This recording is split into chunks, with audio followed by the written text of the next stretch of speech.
Break through the sea monster's barricade. That is the title of episode 26 of Digimon Adventure 2020, so let's dive straight into the review. Seadramon and Seadramon start fighting right at the start of the episode, just as Tai's group are resting up. It was a good fight until Seadramon used his Ice Blast and devoured Seadramon. He then digivolves into Waruseadramon. Guys, I love the Seadramon family. My favorite ever Digimon is Metal Seadramon. If I were to have a partner Digimon, it would be him. Mega and Waruseadramon are sea dragons with lightning and dark attacks, whilst you have Metal Seadramon who can also breathe fire and shoot laser beams from his snout. Whilst they're still ocean aquatic Digimon still. The hair, the face, the sharp horn, the attacks, everything is just epic with the Seadramon family. And then when you go into Metal Seadramon, that's just another level, which don't be surprised guys if he's on my top 10 Digimon villains. And speaking of which, please do subscribe and hit that notification bell when that video is dropped. We released the last Evolution Kizuna review not too long ago, so if you haven't already, please go and check out that video and put all of our videos on notification. Izzy gives the plan of, instead of fighting all the Zurumon, they can find the bug within the AIS system and send a distress signal from a responsive ship.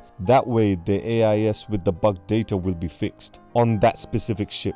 And later on we find out that the plan actually worked. Agumon, Gabumon and Leomon all gang up on Waruseadramon, and it worked. All attacks combined did the damage, but it turned out that he was just chilling back and letting a certain other Digimon know that there's food on the island. We see him appear, Megaseadramon. All I need now is my guy Metal Seadramon to appear, and at one point in this season, I'm sure he will. We made a video talking about ways on getting the Dark Masters back, so do check that video out. And I explained how you can get Metal Seadramon back in the most effective way possible. So please guys, do go check out that video. Guys, which design do you prefer, Waruseadramon or Megaseadramon? I'm leaning towards Waruseadramon. He has that black armor on his face with the golden hair. Both of them look awesome, don't get me wrong, but I think I prefer Waruseadramon's design. The black armor with the red skin goes so well together. Okay guys, the main problem with this little mini adventure with Izzy, Sora, Joe and Mimi, as we see Izzy unfold his brilliant plan, is that the four kids are not doing anything. They're just sitting there letting Izzy hack his way through. It doesn't even improve Izzy as a character because we already know that he can do all of this stuff. As I mentioned earlier, we find out that the plan worked. So what was the point of all of that? Just for the other kids to meet Kari and end up back in the digital world? You halted all four of these characters' story arcs and progression. Joe was learning to be more of a leader. Sora and Matt were getting more close as each episodes were going on. Izzy is discovering more new stuff about the digital world. And Mimi, well, is just Mimi. She's epic and she had the best character episodes by far in this season. These four characters should have been in the network world with their partner Digimon and have fight scenes without Matt and Tai. It seems as though they can only have fight scenes if one of Tai or Matt are alongside them, which is bullshit if I'm honest. I wanted to see them have their own R-War game, but then Izzy just hacks a ship and everything becomes all good again. It was such an anticlimax to this plot. I said in previous reviews that I want to see a few episodes dedicated to these four, so then we can see this plot fully develop, because I genuinely was interested where this was going, but for it to end with just Izzy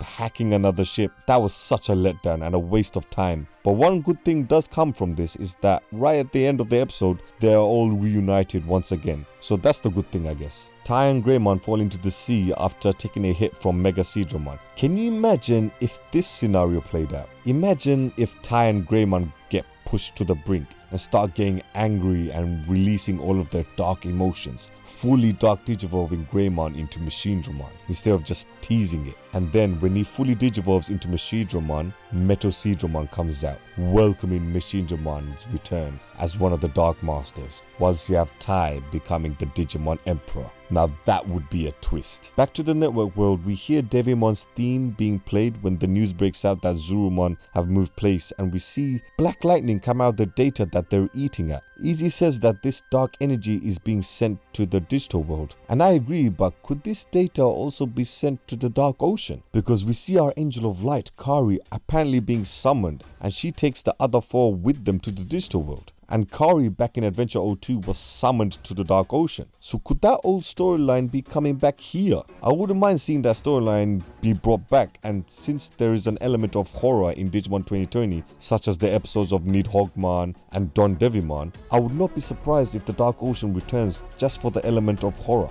When Greymon and the two Seadramons were biting each other, we saw blue sparks of data. Megaseadramon's horn, when he sliced Greymon, those blue sparks were also released due to the impact of the horn slicing Greymon. So is that blood, but in digital data form? Because we rarely, if ever, see the Digimon bleed, so this could be blood. Okay guys, this might be a major bias towards the two Seadramon, but how did Greymon's horn in the ocean, no less, which is Waruseadramon's home advantage, manage to knock him out and send him down? When all of them ganged up on Megaseadramon later on and beat him, I'll let that slide because all of them literally ganged up on him. But I'm just about laying that slide. But Waruseadramon should not have lost to Greymon. I know Greymon is battle hardened, and maybe it's my love for the Seadramon family that's the reason why I'm getting a little bit salty, but Waruseadramon has the field advantage and is also an ultimate level Digimon. Greymon's horn should not have beaten him. I know Greymon's in the ocean and he couldn't use his Mega Flame attack, but still, his horn should not be able to beat Waruseadramon. Seadramon's entrance was too good. The two Seadramons couldn't handle the shell. He then used his hammer and smashed Seadramon's skull. I like that sound effect as well. You can really feel the impact with that hit. Followed by Izzy and Megacarbuterimon smashing Megaseadramon's horn and Lilymon breaking Waruseadramon's horn. But my guys aren't finished yet. They both go down and create this massive tsunami tornado, and the animation with both them spinning was fun to see, but it all got wasted by Garudamon's Shadow Wing. The whole team is finally reunited and we see Kari and Tai together for the first time. He's in complete shock. But I am interested where his character is gonna go now that Kari is there. Will he be more cautious now? He almost sacrificed himself for TK against Don Devimon. What's he going to do this time now that his own little sister is here in the digital world? We see dark clouds surrounding this island with like dark lightning and this ominous music.